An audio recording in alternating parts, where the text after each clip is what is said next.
Assalamu alaykum hormatly müşteriler. Şugün Kılıç Mobile telefon dükanında yine de bir hadavoy telefonumuz Redmi Note 13 Pro Plus 5 telefonunun raspakovkası ve kısaca obzoru. Bu telefonumuz 2024 yılın 10 dekabrında çıkan yılı. Telefonun doğulu adı Redmi Note 13 Pro Plus 5 rengi Midnight Black, qara renk. RAM 8'lik 256 GB pamet. Başladık ondan. Şular yağıyla karopkası. Karopkanın içinde gelen zatları bu kadar ayıracağız. Karopkanın içinde şular yağı, upakovkada sim kart çıkaryan lat menüsü, skripkası ve içinde de şular yağı, yumuşak silikonu ve aktardan külren sürekli çuhol geliyor. Şular yağı çuhol. Ön ak çuhol koyuyorsa şular yağı geliyor. Ondan sonra telefonun özünü alacağız.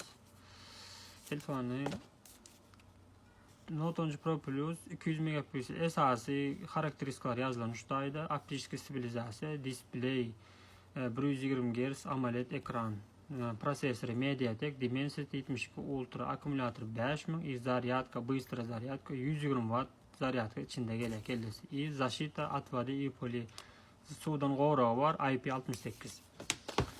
Karopkanın içinde son telefon aşağında şuraya 120 Watt kelle oturuyor. Orijinal zaryadkası 25 minutta telefonu dolu 100%, 15 minutta 67% öyle. Bunlar ya geçirici kabel içinde geliyor. Samsung'larda yok zaten, Redmi'lerde var. Telefonun esas karakteristikası dostlar, bu telefonun dizaynı şular yağlı. Böyle açıp görkezeyim sizlere.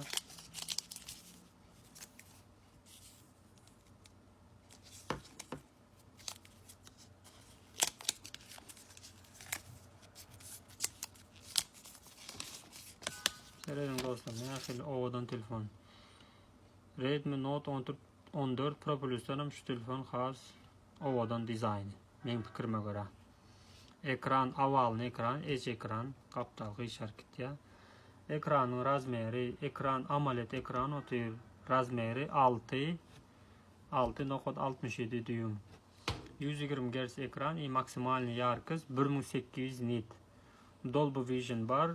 Защита display. Ekranın yüzünde Gorilla Glass Victus aynı oturuyor. Ekranın korpusa göre ara katnaşığı 89,17% ekran tutuyor. Always One Display поддерживает ediyor. Son telefonun ağırlığı 205 gram.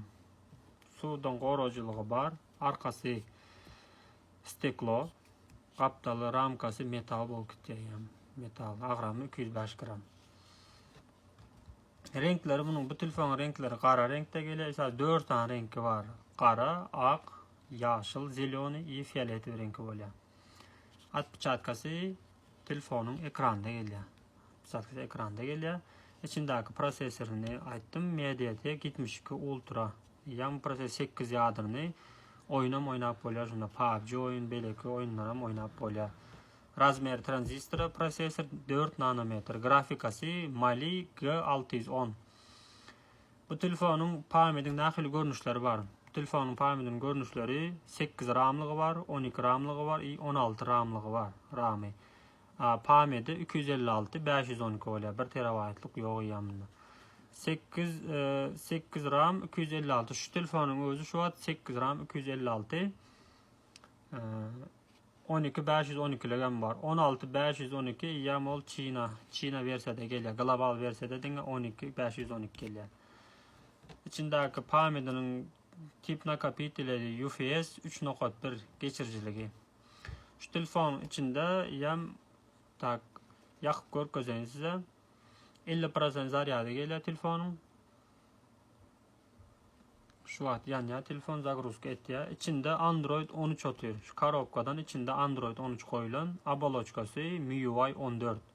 Bataryası 5000 mAh. Bataryası içindeki 5000. Maksimalny moşnut zaryadka 120 Watt götür ya. Haydi şimdi al 25 minutta da polnu zaryadka al ya şu. MIUI 14 oturuyor. MIUI 14 içi. Ondan soň bunda prosmotr videoda 10 yarım sagatyň dowamly batareyka sakly, oyun oynanda 7 sagat içinde zaryady ýetýär. Esas kamera, asnovnoy kamera. Esas kamera şu kamera 200 megapiksel. 8 megapiksel. 3 sany kamerası var. 200 megapiksel, 8 megapiksel, iyi makro syomka üçin 2 megapiksel bärde de spişkasy.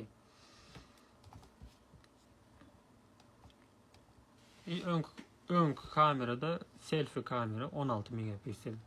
Wi-Fi 6 verse götürýär, Bluetooth'dan 5 3. Şu telefonda hemme talap edilen nemeler bar. 5G götürýär, 5G, 4G, 3G hemmesini götürýär. Maslahat berýän şu telefonu almanyza. İşleşinde zatında mesele hiç öyle doňmak diýen zat bilen ok. Gowy işle, dizaynam gowy. Bahasyna gelsek, bahasy köne manatda 22,5 milyon. Bahasy 22,5 milyon gata arzanlady. Çıkan makalşlar 30 milyon tuşlary. 20,5 milyon soň 25 milyon boldy. Häzir şu wagt şu güýje günde iň amatly bahada dur. 14 Pro Plus alandan Redmi Note 13 Pro Plus alan gowmukan ýani. Gelin söwda edin. Hemmäňize üstünlük, hoş sag bolun.